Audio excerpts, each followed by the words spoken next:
Hi, Dr. Cranky's back again. Hey, today we're going to show you how to remove the rear wheel off a bike with a foot brake or a drum brake. You can see these don't have rim brakes or disc brakes, they have a back pedal brake. So a bit harder because you have to release the brake mechanism before you take the wheel off if you have a flat tyre. So we'll go through that. I'll be back in a second. I'll show you how to do that one. Okay. So here we have a rear wheel with a foot brake or drum brake. The brake is actually inside the hub. And you can see this piece here is the brace for the brake on one side. So we have to remove this before we can get the wheel off. And on the other side, on this one here, we have the gear mechanism, internal gear. There's 3 gears, and we'll have to get that off plus the guard before we can remove the wheel. So let's go ahead and do that. And here we have the brace for the drum brake. I'll have to unscrew this. Sometimes this can get quite tight, right? And you'll find they're rusted. Or as you rotate this, there's another nut on the other side, so you'd have to hold that at the back. Alright, so you put, it's usually a 10mm, hold this and then rotate this to take it off. Right. You can see this is rotating in the screw hole, so you'll have to get maybe one of these and rotate, or a better screwdriver. You don't want to round that off, it makes it very hard to get out. As that comes all the way off.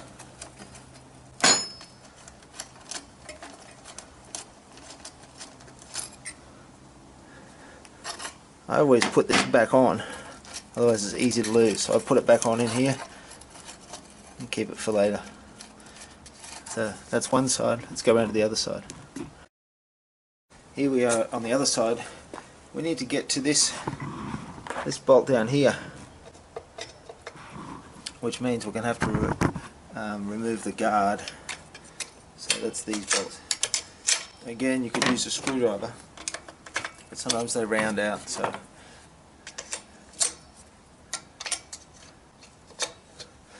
remove these. I'll use my special tool here. That comes out. One.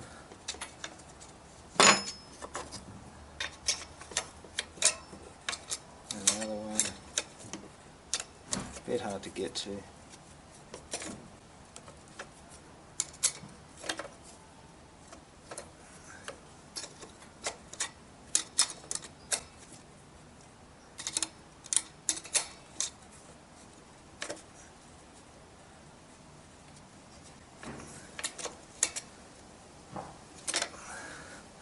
Bit tough to get to this one. Yep, now I can get to my hand.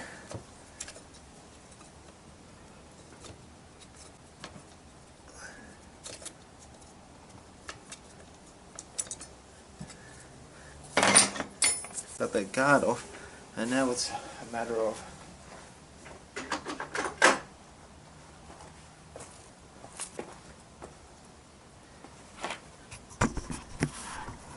getting this Allen key here, which keeps the whole shifter on. Have to take it out, and then it pops off, and you can see the nuts at the end. So we've got that nut there, and the other nut on the other side. We have to loosen up. Oh, that comes out. Leave that in there. You don't want to lose that. You can see that's the mechanism. A little spring and a rod. And that's all that's doing, is pushing this rod into the internal mechanism. So I'll leave that in there. Get a 15mm wrench. Can be a bit stiff. Leave it on there. Same on the other side.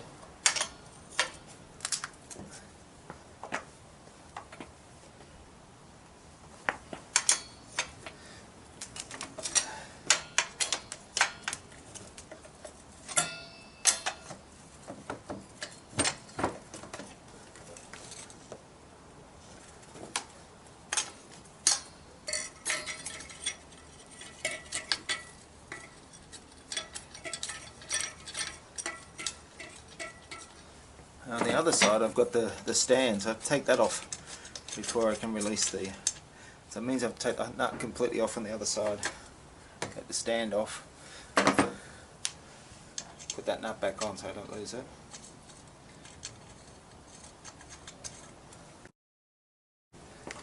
Now this is loose.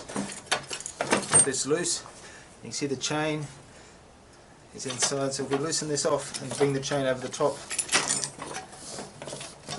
we now have the wheel off the back. So a bit of a complicated process, but that's it. I'll show you how to put it back on as well.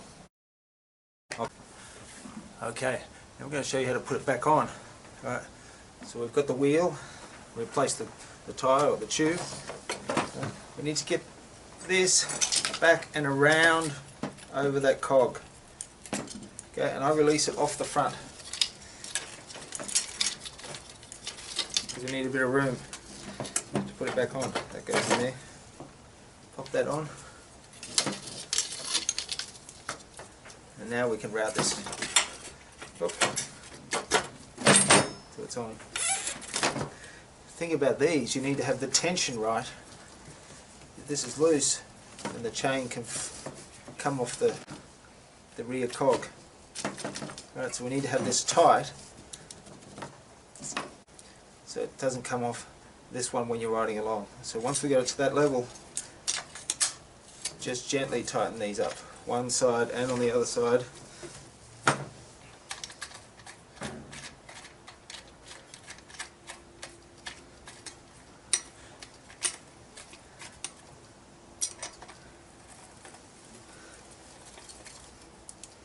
Has to be straight in the frame, so sometimes you have to hold this, hold the wheel back as you tighten up. So that's nice and tight. So we've got this on now.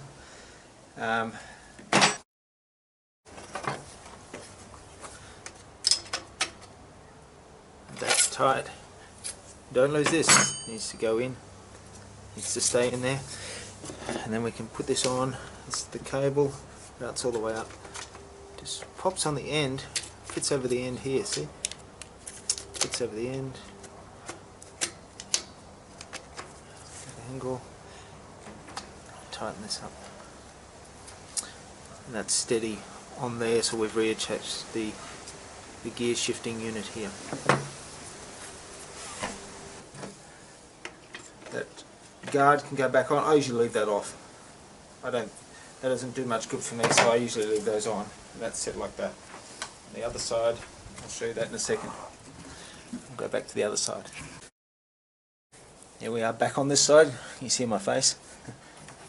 Right, we've got the nut here. I'm going to put the stick back on just so that the bike can be steady while I work on this other piece.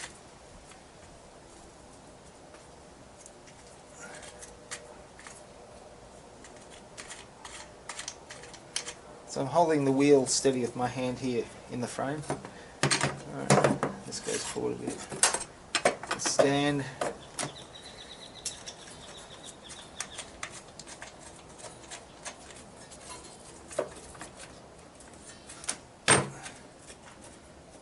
Some bikes will have a centre stand. This has got a rear stand, which makes it a bit more complicated. Right. So there's the brace for the coaster brake, or the hub, the kickstand brake. This comes up. It's fitting in the hole. This goes through. You've got to hold the back steady. So you can see I'm holding the back steady in there, and then rotating this to a certain point. I need to hold this steady on the back, and then turn this one.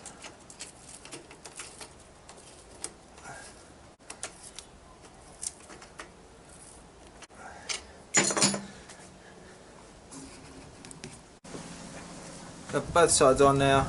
Check this is running. That's good. There's a tension screw here. You can see here, as I change through the gears, you see the rod being pushed in. In number 2, it's yellow. The yellow little indicator should be in line with those 2 arrows. So that's correct, 2.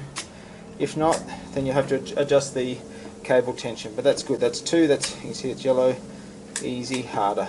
We're there. We've got it on. A bit complicated, the rear wheel with a coaster brake or foot brake, but that's how you do it. I'll show you how to do it on a smaller bike as well.